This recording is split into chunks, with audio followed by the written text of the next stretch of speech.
Chers frères et sœurs, fils et filles de la République démocratique du Congo, je vous salue au nom de notre Seigneur Jésus-Christ. En ce jour où le monde célèbre la nouvelle année, j'en profite pour parler un peu, donner un peu un détail ou la définition que j'ai comme une contribution pour la célébration. Je suis content, je suis ravi, en quelque sorte je suis dans la joie quand j'entends, je vois que le pays bouge. Mais en lisant ma Bible, il est écrit que c'est Dieu qui crée l'adversité et c'est Dieu qui donne le pouvoir. Il crée le pouvoir et aussi il crée l'adversité. Raison pour laquelle, dans notre pays, nous avons les autorités et aussi nous avons l'opposition. Toute autorité vient de Christ, c'est à partir de ces passages d'Ésaïe. Et aussi, nous devons reconnaître que toute opposition aussi vient de Christ. Mais toute pensée de l'autorité et toute pensée de l'opposition ne vient pas de Christ. Et notre peuple doit éviter toute idolâtrie et condamner toute pensée qui peut venir de l'autorité ou de l'opposition, qui sont en contradiction avec la parole du Seigneur ou avec le bien-être de notre peuple. Et concernant aussi cette célébration, ça peut nous apporter une bénédiction parce que tout le monde espère la bénédiction. Chacun de nous, fils et filles de ce pays, espère le succès, la victoire dans tout ce qu'il va entreprendre. Alors je vous ajoute un secret. Toutes les déclarations faites par les hommes de Dieu, par notre entourage, les amis, les collègues, peuvent connaître l'accomplissement si ce n'est que si chacun de nous comprend le principe de Dieu pour bénir. Parce que pour moi, c'est Dieu qui bénit.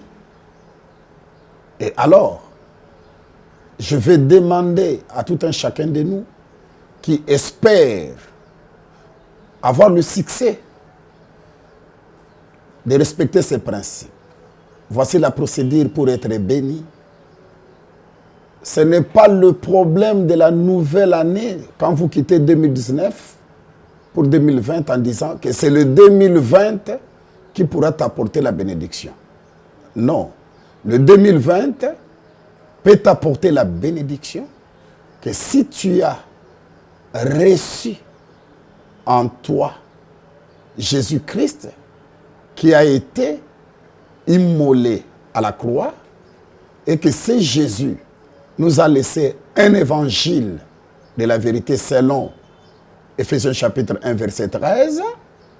Si vous recevez cet évangile de la vérité, l'accent exact, l'évangile éternel, c'est derrière cet évangile ou après cet évangile que c'est que vous espérez voir dans votre vie se réaliser cette année 2020, si cela ne s'est pas réalisé dans l'année passée.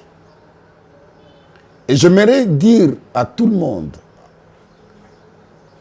tous les fils et les filles de ce pays, qu'il est écrit dans le livre d'1 Corinthiens chapitre 4 que le roi de ce monde est dominé, dirigé par Satan. Que ferions-nous parce que le monde est dirigé par Satan? On doit mourir, quitter le monde. Non, notre maître Jésus a dit ceci dans Jean chapitre 17. Je ne te demande pas de les ôter de ce monde, mais il a dit, Père, préserve-les du mal. Le mal en question, c'est Satan. Satan, c'est la nuisance. Et cette prière de Jésus a été exaucée par son Père. Raison pour laquelle, je vais te dire, toute personne qui reçoit Jésus-Christ dans sa vie, à travers l'évangile de la vérité, qui est l'évangile éternel, l'évangile du salut, l'évangile qui sauve, vous êtes complètement délivré de la main de Satan qui dirige ce monde, et votre année que vous souhaitez, année 2020, voir les choses marcher et pourra s'accomplir. Ainsi, parce que je venais de parler des autorités, je venais de parler de l'opposition, et j'ai parlé des fils et filles de ces pays, je me joins aussi à vous, parce que c'est un bon souhait. Je souhaite voir Dieu accomplir vos désirs, en condition que si l'année passée, cette année 2019, tu n'avais pas reçu Jésus-Christ, l'évangile éternel, profitez pour recevoir cela. Et celui qui avait reçu puisse faire foi, confiance à Dieu, de ne pas regarder les déceptions et les échecs de l'année passée, mais croire, parce que j'ai toujours prêché que la foi, c'est un prophète qui annonce l'avenir. Mes chers frères, mes chères sœurs en Christ, fils et filles de ces pays, je profite pour présenter aussi mes meilleurs vœux aux institutions de notre pays. Parce que je reconnais que toutes ces institutions viennent de Christ. La présidence, le gouvernement, l'Assemblée nationale et le Sénat, et même notre armée. Et j'en profite aussi. Ainsi, je peux ici demander à Dieu de bénir le président de la République. Que Dieu bénisse le Premier ministre et son gouvernement. Que Dieu bénisse les députés et les sénateurs.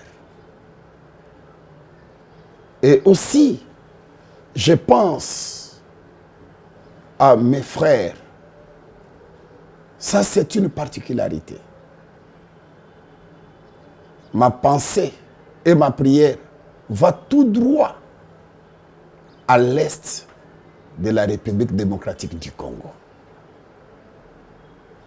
Je prie le Seigneur de faire grâce afin que le sang qui coule, même si nous savons qu'il a été dit, vous entendrez parler de guerre. Mais je trouve que ce n'est pas le moment. Que le Seigneur donne la paix à l'est de la République démocratique du Congo. Ainsi, je pense à tous les chrétiens. Notre cher beau pays. J'entends les politiciens parler, les économistes parler. Quand tous ces gens parlent que des mines, parlent que de l'or, de cobalt. Mais ils oublient quelque chose de très important.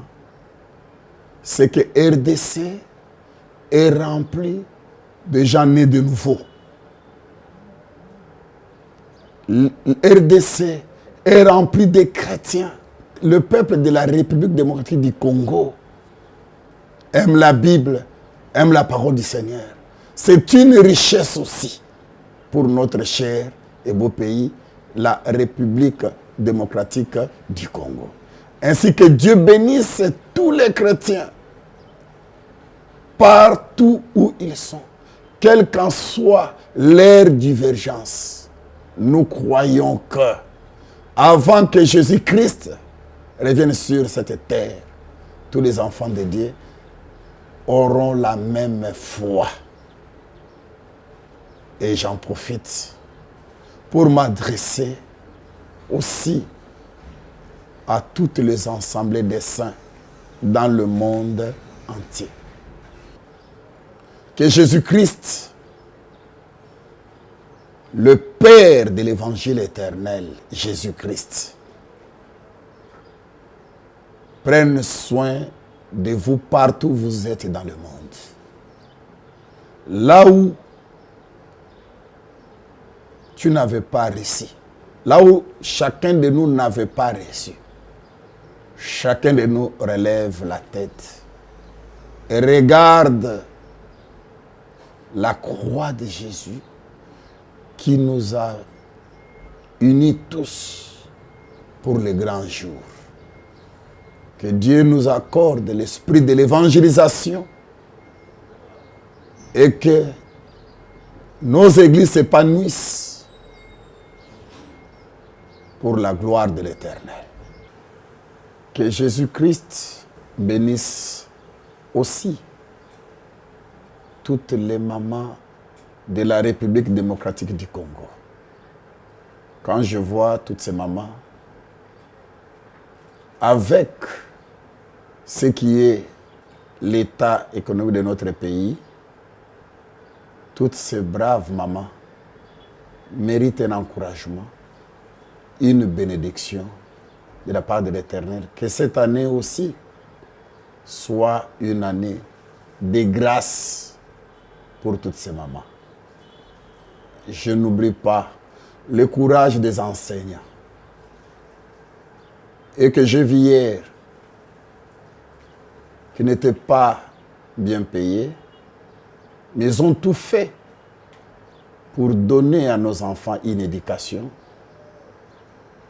Et à eux aussi, je pense les souhaiter, et je les souhaite d'ailleurs, mes meilleurs vœux. Que Dieu le bénisse aussi dans cette année 2020. Que Dieu bénisse la République démocratique du Congo.